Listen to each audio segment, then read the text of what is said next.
Salut à tous, c'est Denis, j'espère que vous allez bien, je vous présente mes meilleurs vœux. Nous sommes le 2 janvier, j'ai la chance de recevoir aujourd'hui des personnes de chez Easivia qui vont nous parler du nouveau réseau Easivia Fast en partenariat avec McDonald's. Et j'ai donc le plaisir de recevoir Christelle et Mathieu. Bonjour Christelle, bonjour Mathieu, merci de me recevoir, merci de m'accorder du temps.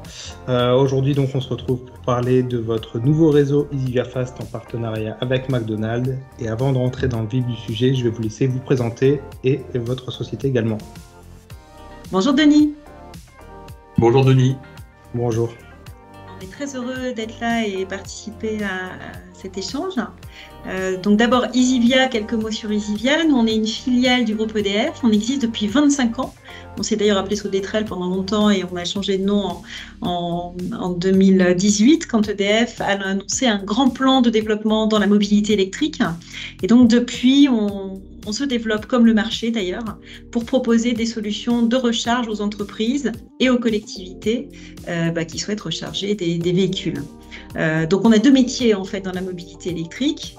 Un métier sur les infrastructures, on vend et on installe des bornes et on les exploite pour le compte de nos clients et parfois même on investit dans ces matériels. Et puis on propose aussi des solutions de recharge aux conducteurs cette fois-ci qui veulent utiliser un pass par exemple pour se recharger ou trouver des bornes avec une application. Et donc on a développé des outils pour les conducteurs pour pouvoir ensuite se recharger. Voilà. Et avec ce pass, on donne accès à 300 000 points de charge, donc c'est une large étendue de possibilités de recharge en France et en Europe. Très bien. Et je vais vous laisser aussi vous présenter. Quel est votre rôle à chacun au sein d'Easivia ? Ah oui, alors moi je suis Christelle Vive et je suis directrice générale d'Easivia. Et Mathieu Rolodin, je suis directeur communication et affaires publiques d'Easivia. Très bien, merci à vous. Donc voilà, donc vous avez lancé il y a quelques semaines maintenant le réseau Easivia Fast. Donc il y a une inauguration dans la région parisienne il y a quelques semaines. Voilà, la marque Easivia Fast ne concerne que votre partenariat avec McDonald's, si j'ai bien compris. Aujourd'hui, donc là début janvier, combien de stations vous avez ouvertes avec McDonald's, combien de points de charge, parlez-moi un petit peu du réseau naissant avec McDonald's. Absolument. Alors, Easivia Fast, c'est bien un nouveau réseau et un nouveau nom de réseau, du coup. Nous n'aurons ce nom Easivia Fast que sur les parkings des restaurants McDonald's. Donc, on est très heureux de ce partenariat et très fiers du partenariat avec McDonald's qui va consister à équiper un grand nombre de restaurants, tous ceux qui pourront accueillir une station, en fait, et qui ont un parking qui permettra de le faire. Et c'est 700 restaurants au moins à la cible, équipés d'une station Easivia Fast. Ça va correspondre à 2000 points de charge ultra rapides sur des restaurants. Aujourd'hui, on a commencé à déployer ce réseau et on a une trentaine de restaurants équipés. Alors, 10 sont vraiment ouverts au service. Les autres, on est encore en attente de passage de Consuel et voilà, pour que la mise en service se fasse. Mais voilà, on est proche d'avoir une trentaine de stations dans 5 régions. Et on va continuer à en installer beaucoup. Chaque semaine, là, on va avoir des nouvelles stations qui arrivent. Et ça va être un des plus grands réseaux de recharge ultra rapide en France, quand on aura terminé de l'installer d'ici 2025. Très bien. Donc, une dizaine de stations ouvertes, une trentaine qui vont ouvrir. Installées et très proches d'être ouvertes. Très bien. Est-ce que vous pouvez nous donner un petit peu les caractéristiques d'une station ? Alors, je sais que ça peut beaucoup varier, mais qu'est-ce qu'une station type qui va être déployée pour Easivia Fast ? Une de bornes, le nombre de points de charge, les connecteurs disponibles. Est-ce que vous pouvez nous en dire un petit peu plus là-dessus ? Alors, les stations du réseau Easivia Fast, ça sera strictement que des stations avec des bornes ultra rapides. Et on a choisi d'ailleurs, un partenaire, un fabricant de bornes, Delta, Ingeteam, qui seront les bornes qu'on va pouvoir trouver sur ces parkings. Le dimensionnement des stations, on l'a fait en fonction du besoin de fréquentation, de la taille des parkings. Donc, on fait une étude de fréquentation pour chaque McDonald's. On regarde le nombre de véhicules susceptibles de passer, d'avoir un besoin de se recharger. Et puis, en fonction, voilà, si le parking est petit ou très grand, on va mettre 1, 2 ou 3 bornes. Ça veut dire qu'on va équiper 2, 4 ou 6 places parce que ce sont toujours des bornes de 2 points de charge. D'accord. On pourra recharger tout type de véhicules sur ces bornes, dans ces stations. Et voilà, et on pourra se recharger rapidement puisque c'est des bornes de 150 ou 200 kW. En fonction des situations, on n'aura que de l'ultra fast. D'accord.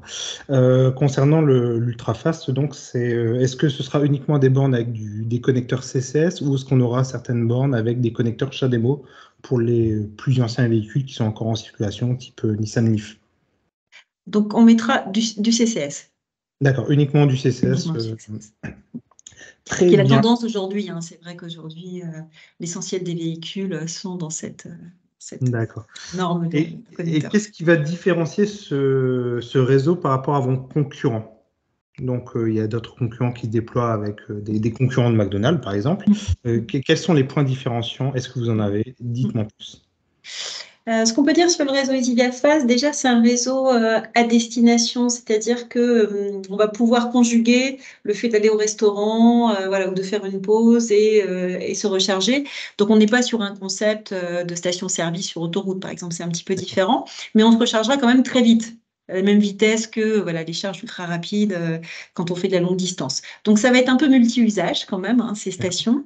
Elles vont permettre, qu'est-ce qui va être différenciant? Alors, c'est vrai que de plus en plus, les stations sont comme ça, mais on va pouvoir se recharger, quel que soit son moyen de paiement. On va toujours avoir un terminal pour utiliser sa carte bleue, par exemple. Donc, ça, c'était important Très bien. pour notre partenaire et pour nous, qu'il soit le plus universel possible. Et du coup, ça passe aussi par ces moyens de paiement. Donc, pour accéder au prix du réseau Easivia Fast, hein, on peut utiliser le pass Easivia ou la carte bleue ou toute carte d'un autre opérateur, alors qui applique son propre tarif. Là, il faudra vérifier. Mais le principe, c'est vraiment l'universalité, la rapidité de la recharge. Et puis, alors, ce qu'on souhaite, c'est que dans la disponibilité du réseau, ça c'est important quand même, que ce soit au maximum disponible, on va aussi essayer de s'assurer qu'il y ait de la rotation. Alors, c'est vrai qu'on va appliquer un tarif post-charge pour ceux qui resteraient connectés trop longtemps, mais bon, ça, c'est le principe aussi qu'on va souvent trouver maintenant dans les réseaux rapides. Et on va essayer de détecter aussi les véhicules qui sont garés et qui ne profitent pas du service, en fait, hein, pour que les places soient vraiment réservées aux électromobilistes. Voilà, donc on a des détecteurs sur les bornes qui vont nous permettre de voir s'il y a des gens qui sont garés et qui ne sont pas en train de se charger. Le principe étant la disponibilité maximale. Donc, ce qu'on veut proposer, c'est meilleure disponibilité possible et une simplicité dans l'utilisation et l'accès avec son moyen de paiement. Très bien. Eh ben, Et super. le tarif, bien sûr, qui va être différenciant. Et le tarif, mais alors, je ne sais pas s'il y a une question sur le tarif, mais je peux répondre tout de suite En à la question sur le transition. tarif. Je crois que ce qui le différencie le plus, hein, le réseau Easivia Fast, c'est son attractivité par son tarif, en fait. Oui. On a souhaité avec McDonald's et aussi on a un partenaire financier. En fait, c'est un réseau dans lequel nous investissons. On n'investit pas tout seul, on investit avec Crédit Mutuel Impact, qui est un fonds, le fonds Siloé, qui investit dans des infrastructures qui contribuent à la transition énergétique. Et donc, on a souhaité, avec ces deux partenaires, vraiment proposer un service de recharge très accessible aussi en termes de prix, pour vraiment contribuer à la démocratisation du véhicule électrique, parce qu'on sait qu'il y a vraiment une question encore autour des coûts, donc c'est important de se recharger pour le meilleur prix possible. Et donc, on aura un prix très attractif à 35 centimes d'euros du kilowattheure, j'allais dire dans les heures normales, et on a même un tarif happy hour, donc dans des heures un peu creuses, où là, le prix sera même de 30 centimes du kilowattheure. Donc, c'est très bas en fait, hein, mais c'était vraiment notre volonté à tous de bâtir un réseau qui permette, dans nos choix techniques, dans nos choix, voilà, les choix économiques, de proposer le meilleur service possible au meilleur prix. D'accord. Donc on parle pas de tarif de lancement, là, on parle. Enfin, Non, la volonté, c'est d'avoir ce tarif sur le long terme, enfin, le moyen terme. durablement, Voilà. absolument. Durablement, et en Super. 2024, par exemple, il y aura ce tarif évidemment sur toute l'année. C'est bien notre intention. D'accord. C'est un super tarif, je trouve. Déjà, 35 centimes, c'est un très très bon tarif pour la recharge ultra rapide. 30 centimes, c'est vraiment superbe. Et puis en plus, c'est des heures creuses, entre guillemets, donc ça va être en dehors des heures du midi, enfin des heures de repas, j'imagine. Donc ça permet aussi de pouvoir faire venir éventuellement une clientèle qui va venir consommer. Je pense que c'est aussi le but de ce tarif, mais voilà, c'est super intéressant. Voilà, très, très, très, très gros point fort, en tout cas, ce tarif. Eh bien, super. Donc, autre question qui n'a rien à voir, c'est quel est votre objectif, donc je veux dire à court terme et à moyen terme, du moins toujours sur Easivia Fast. Donc, court terme, ça va être d'ici cet été. Combien vous espérez avoir ouvert de stations? Et à moyen terme, donc vous en avez déjà parlé, c'était 700 stations. C'est ça, 700 stations, 700 restaurants, 700 stations, Oui. 2000 points de charge et du coup, les stations seront de dimensions variables, hein, 1 borne, 2 bornes, 3 bornes, en fonction des besoins. Mais 2000 points de charge au total, ça c'est la cible, d'ici 2025. L'été prochain, et on sait que l'été, il y a souvent plus besoin de recharge, on se déplace plus. Pendant l'été, on vise d'avoir autour de 250 restaurants équipés au moins. Voilà, donc ça, c'est l'ambition et on est sur ce plan de marche aujourd'hui. Ça va ouvrir très très vite alors. Et ça va ouvrir très vite, c'est ce qu'on souhaite tous. Très bien, merci. Je pense qu'on a fait globalement le tour de EasyVia Fast. Je vous propose qu'on parle un peu de vos autres réseaux. Parce qu'il y a d'autres réseaux, il y a EasyVia Express, il y a Corridor, enfin il y a d'autres réseaux. Est-ce que vous pouvez nous citer quelques-uns de vos réseaux? Je sais qu'il y en a qui sont très localisés géographiquement, avec les collectivités. Est-ce que vous pouvez m'en dire un petit peu plus? Votre question, ça me permet de bien redire dans notre activité sur les infrastructures. On a soit des clients qui investissent dans leurs bornes, et je citerai quelques grands clients d'EasyVia comme Ikea par exemple ou Q-Park, qui achètent leur infrastructure et là on leur vend des bornes, on les installe, on les exploite. Et puis il y a les réseaux dits EasyVia dans lesquels nous investissons. Et là, on recherche des hébergeurs pour nous accueillir et accueillir des stations. Alors, EasyVia Fast, on en a parlé, c'est un contrat exclusif avec McDonald's. On a EasyVia Express, qui est un réseau qu'on a démarré un peu plus tôt, il y a déjà quelques mois, et qui comporte 57 stations aujourd'hui, c'est 132 points de charge rapides. Et là, on s'installe sur des parkings de supermarchés principalement. D'accord. On est présent sur des Leclerc, des Intermarchés, enfin différents partenaires. Et on n'a pas fini d'ailleurs de déployer ce réseau. On continue à chercher des hébergeurs. Donc s'ils nous écoutent, ils sont bienvenus. Ils peuvent contacter EasyVia. Voilà, donc ça c'est un réseau EasyVia Express. On a aussi des réseaux et ce sont des stations partout en France. EasyVia Express, c'est un peu comme EasyVia Fast. On souhaite couvrir le territoire au maximum. Et puis on a des réseaux plus localisés, souvent avec des collectivités. On a un premier réseau d'ailleurs dans le modèle investisseur en France, un des tout premiers qui s'est fait sur la métropole de Grand Lyon. Donc la métropole de Grand Lyon a lancé un appel à initiative privée il y a quelques années pour trouver un partenaire privé qui vienne installer finalement un réseau de recharge sur les 59 communes de la métropole. On a été retenu dans le cadre de cet appel d'offres et aujourd'hui, on a un réseau qui va faire à peu près 700 points de charge, 200 stations, si je ne dis pas de bêtises, et qui couvre bien l'ensemble du territoire. Voilà. Donc ça, c'est EasyVia Grand Lyon. Pour chacun de ces réseaux, à chaque fois, on a un partenaire financier. Alors, on a toujours un petit peu le même modèle. Un partenaire financier, on investit. On est présent pour 10 à 15 ans. D'accord. Et donc, on est à la fois investisseur, installateur, exploitant de ces réseaux et on vend le service à ceux qui en ont besoin. On continue à développer des réseaux dans ce modèle. Alors, avec les collectivités, on se positionne dès qu'il y a un appel d'offres public. On a remporté récemment Deauville, Limoges, Thonon-les-Bains, puis on continue à chercher d'autres possibilités. Et puis, des partenaires privés, on en cherche aussi. Je parlais d'EasyVia Express, mais on espère lancer d'autres réseaux encore. Peut-être qu'on reviendra sur nos perspectives de développement, mais c'est vraiment quelque chose qu'on souhaite faire, proposer des réseaux EasyVia partout en France. Oui, c'est vrai qu'avec la loi orientation mobilité et l'obligation d'équiper tous les parkings, enfin tous. Il y a beaucoup de besoins. Voilà, il y a énormément de besoins et on voit qu'aujourd'hui ça se développe de plus en plus. Très bien.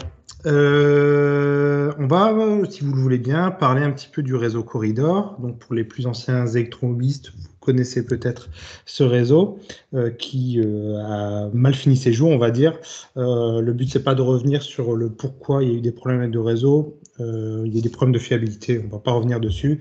Ce qui est important, je pense, c'est d'en avoir tiré des enseignements. Est-ce que vous pouvez nous dire un petit peu comment vous avez vécu ça, quels enseignements vous en avez tirés et comment vous gérez les nouveaux réseaux aujourd'hui? Moi, je trouve ça intéressant. Merci pour la question de revenir sur Corridor parce que ça a été un réseau très important. Alors, les premiers électromobilistes s'en souviennent parce que c'était le premier réseau sur autoroute, vraiment le tout premier. En charge rapide, exactement. 217 stations, voilà. Enfin, évidemment, chez nous, ça a beaucoup marqué l'histoire d'EasyVia, Soletrel, même au moment où on l'a installé. Donc, c'était en 2014 quand il a été décidé d'installer ce réseau et on en était extrêmement heureux et fiers, évidemment, de le mettre en place et de l'exploiter. Malheureusement, l'histoire n'est pas écrite comme on l'aurait souhaité. Je voudrais quand même revenir et dire un mot sur les raisons du pourquoi on l'a arrêté. Donc, on a eu des défauts matériels.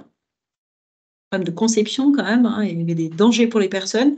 Donc, on a pris la décision très difficile. Ça a été difficile pour Easivia et nous, les personnes en interne qui l'avaient installé, à un moment donné de se dire, on doit arrêter. Donc, on l'a arrêté, c'était en 2020, presque intégralement. En tout cas, on a arrêté toutes les bornes incriminées, mais c'était 80% du réseau. Oui. En fait, il y en a un petit morceau qui continue à exister dans Easivia Express. D'accord. Donc les bornes qui n'étaient pas du modèle incriminé, mais on a arrêté tout le reste. On s'est retiré. À l'époque, ça a été un choc dans le monde de l'électromobilité. Et moi, je comprends les électromobilistes qui avaient un véhicule électrique comptaient sur ce réseau. Et quand on l'a arrêté, évidemment, ça a été mal vécu par tout le monde. Nous aussi, voilà, c'est une aventure vraiment dure, mais je trouve que quand même extrêmement utile et enrichissante. Parce que la question, c'est comment on ne refait pas corridor. Qu'est-ce qui n'avait pas marché et comment on est sûr qu'on n'aura pas les mêmes difficultés demain, maintenant qu'on installe des réseaux beaucoup plus gros, en fait. Parce qu'à l'époque, c'était énorme, mais c'était que 200 stations à peu près. Donc, on voit que ce qu'on est en train de faire, c'est bien plus important. Il ne faudrait pas se retrouver avec les mêmes difficultés. Du coup, nous, en tout cas, on a pris des mesures. À chaque fois qu'on installe du matériel, on le teste. D'accord. Donc, on a la chance de faire partie du groupe EDF. On a un partenariat avec EDF Recherche et Développement qui a des bancs de test. Et tous les nouveaux matériels, surtout la charge rapide qu'on installe, on s'assure que les bornes sont vraiment robustes et en toute sécurité pour les personnes qui vont les utiliser. Et donc ça, on fait ça en plus de ce que nous garantissent les fabricants. Donc, on vérifie le matériel. Ça, c'est un point très important. Alors, évidemment, dans l'exploitation, par la suite, tout est important, la maintenance, etc. Mais véritablement, le choix du matériel, c'est la première chose à faire. C'est bien choisir son matériel, surtout quand on compte dessus pour 10-15 ans. Oui. Même si on va le faire évoluer, le rétrofiter, peut-être changer les bornes au bout d'un moment. Mais il faut du matériel durable et vraiment d'excellente qualité quand il est exposé dehors à toute intempérie et tout ce qu'on peut imaginer qui puisse arriver dehors. Donc, on a tiré beaucoup d'enseignements chez nous et on a un centre d'expertise interne maintenant chez Easivia, une équipe dédiée à ce sujet du matériel pour être sûr de ne pas revivre un événement comme celui-là. Donc, une équipe qui teste le matériel, le choix du matériel qui est prépondérant, et une équipe pour gérer la maintenance, donc de manière soit proactive, soit active. On avait de la maintenance déjà à l'époque, mais c'est vrai que c'est un tout finalement. Il faut aussi que le matériel déjà à la base soit bon. Sinon, on a beau avoir la meilleure maintenance possible, de toute façon, ça ne marche pas. Ou ça va être extrêmement coûteux, ou ça va. Voilà. Donc, il faut. C'est une bonne combinaison de tout ça qui fait qu'à la fin, on a un réseau vraiment disponible et fiable. Et c'est la clé, je pense que c'est vraiment la clé. En tout cas, nous, on considère que c'est bien notre métier d'exploitant, puisqu'on est installateur, mais quand même aussi, on n'est pas que installateur, on est installateur, mais surtout exploitant. Et la clé, elle est là, elle est dans la bonne exploitation pour qu'ensuite le service soit délivré de la meilleure façon possible. Très bien, parfait. Eh bien, merci d'avoir répondu à cette question qui était, je pense, un peu sensible, mais ça remue quelque chose, mais mais il n'y a jamais d'échec. Il faut toujours tirer des enseignements de ces expériences, même quand elles sont dures. Et c'est une expérience, en fait, Corridor, qui permet d'être meilleur aujourd'hui. Oui, tout à fait. Pour revenir sur vos stations de manière globale, donc toutes marques confondues, comment on peut trouver vos stations? Vous avez une application, vous avez un site web avec une carte. Dites-moi un petit peu comment ça fonctionne. Dites-nous un petit peu comment ça fonctionne. Donc, on a une application Easivia qui permet de trouver tous les réseaux qu'on exploite aussi. Il n'y a pas que les réseaux Easivia, mais les réseaux Easivia, dont Easivia Fast. Ensuite, en général, que ce soit pour le compte de nos clients ou nos réseaux, on essaie de faire référencer les bornes sur un maximum d'outils possibles. En fait. Et de plus en plus, elles sont référencées sur Google, sur Waze, TomTom, enfin, tous les outils d'itinérance finalement. Donc, normalement, tous les réseaux qu'on exploite, alors, soit elles appartiennent, ces bornes, à un partenaire finalement, propriétaire. Donc, on fait aussi ce que ce propriétaire nous demande, on référence là où il le souhaite. Mais nous, on a la possibilité vraiment, et on conseille de les faire référencer au maximum. C'est aussi vrai sur les applications de nos concurrents, les plus utilisées sur le marché, il y en a beaucoup. Et voilà, donc l'idée, c'est vraiment de les trouver partout, ces bornes, de façon la plus simple possible. Très bien, très bien. Et donc, par exemple, sur votre application Easivia, on peut choisir de filtrer uniquement sur le réseau Easivia Fast Pardon, je vais y arriver, Absolument. mal dire. EasyVia Absolument. Fast. Voilà, donc on a la visualisation de toutes les stations. Donc je vous mets Toutes les stations EasyVia Fast. voilà. Je vous mets une petite capture d'écran pendant que j'en parle. Donc voilà, on peut voir aujourd'hui les quelques stations qui sont déployées. Absolument. Très bien. Et enfin, donc, pour terminer, quelles sont vos ambitions sur la recharge rapide de manière plus globale, pas forcément uniquement pour le grand public, hein, je pense qu'en tant que société filiale d'EDF, du coup, j'imagine que voilà, vous avez plein de choses dans les tuyaux. Est-ce que vous pouvez m'en dire plus à ce niveau? Donc le marché de la mobilité, il continue à grandir beaucoup, hein, beaucoup plus de véhicules électriques en circulation. On a encore battu des records dans la vente de véhicules électriques cette année, c'est pas terminé. Donc nous, notre ambition, c'est vraiment d'accompagner ce mouvement vers l'électromobilité en rendant maximum de services de recharge. Notre métier, c'est vraiment le service de recharge, tout ce qui est hors domicile en fait. On propose aussi de la recharge d'ailleurs dans les entreprises, pour les flottes de véhicules d'entreprise, on n'en a pas beaucoup parlé ici, mais qui sont en train de passer à l'électrique. Donc ce qu'on souhaite, c'est vraiment accompagner ce mouvement, ses besoins. Ça veut dire qu'on va, j'espère, vendre de plus en plus de réseaux, de bornes et en exploiter de plus en plus. Je ne l'ai pas dit tout à l'heure, mais on exploite 25 000 points de charge en France aujourd'hui. Et on a pour ambition de développer fortement ce parc de bornes exploitées. À l'intérieur de ça, on souhaite développer nos propres réseaux, mais pas faire que ça. On propose aussi des bornes à l'achat. Mais on souhaite aussi développer nos propres réseaux, et notamment en modèle investisseur pour la charge rapide et ultra rapide. D'abord, il y a beaucoup d'attentes, parce que les gens veulent retrouver probablement l'expérience de la station-service. On veut se recharger vite. Donc, il y a de l'attente, il y a des besoins. Ça coûte cher d'investir dans des bornes rapides et ultra rapides. Et finalement, la plupart de nos clients, des entreprises et des collectivités, ne souhaitent plus investir directement. Ils préfèrent garder leur argent pour leur cœur de métier ou leur projet. Voilà. Et du coup, on cherche, nous, des hébergeurs pour accueillir des stations dans lesquelles on va investir. Donc ça, on veut vraiment... Ça va être un axe de développement très, très fort pour nous. EasyVia Fast en est un exemple, mais on ne veut pas s'arrêter à EasyVia Fast. On a pour projet, d'ailleurs, d'ici 2026, d'avoir en exploitation 5500 à peu près, c'est notre cible, points de charge rapide, ultra rapide.